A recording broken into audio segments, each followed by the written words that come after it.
Проектный хакатон – это отличная площадка для того, чтобы экспериментировать, для того, чтобы создавать классные, интересные идеи. Потому что вот здесь у нас в течение 3 дней самые лучшие школьные команды Удмуртской Республики разрабатывают цифровые проекты в области изучения, сохранения и развития удмуртского языка. Удмуртский игровой конструктор ПИКО – это проект, нацеленный на создание 10 онлайн-игр на родном удмуртском языке среди детей, молодежи от 12 до 18 лет. Мы создаем удмуртский контент, с помощью которого людям не обязательно прочитать рассказ, а всего лишь посмотреть анимацию. Самое сложное было поставить анимацию на проекте. Там нужно было очень долго разбираться в системе, как все работает, и чтобы не было никаких накладок.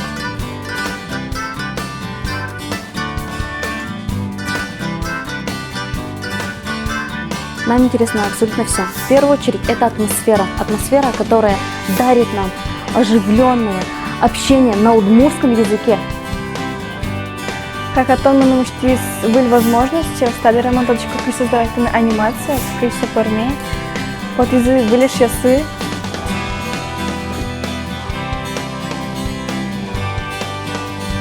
Соборщикинта игровой конструктор ПИКО школа муноми малпа минясме порна пиналиосме вот тани пиналиосме дошескизы табереми малпа шко морчитын свои в рамках школы классе школы кочеки герои сволды тоже кутом кочеки книга чуть мур книга чуть тоже орчитом дышатышмес бордаму кутом на информатике на скалтом цучеклещтыны.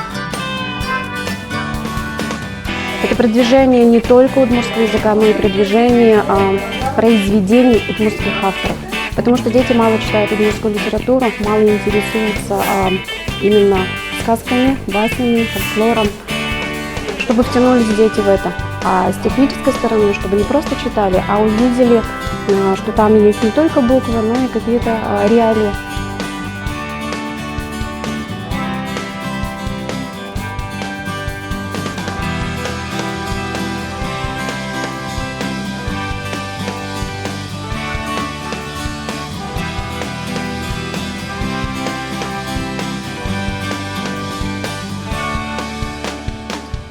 Проект достаточно интересный, очень быстрый, активный, заинтересованность просто и как детей, так и учителей зашкаливает. Достаточно много интересных и познавательных моментов.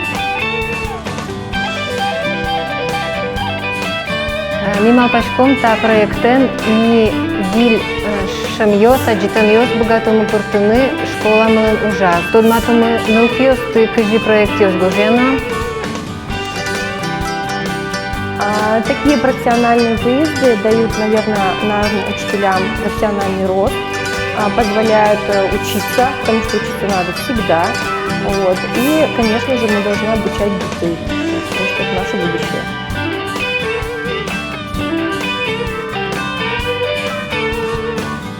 Мне эта игра очень понравилась. Лайк.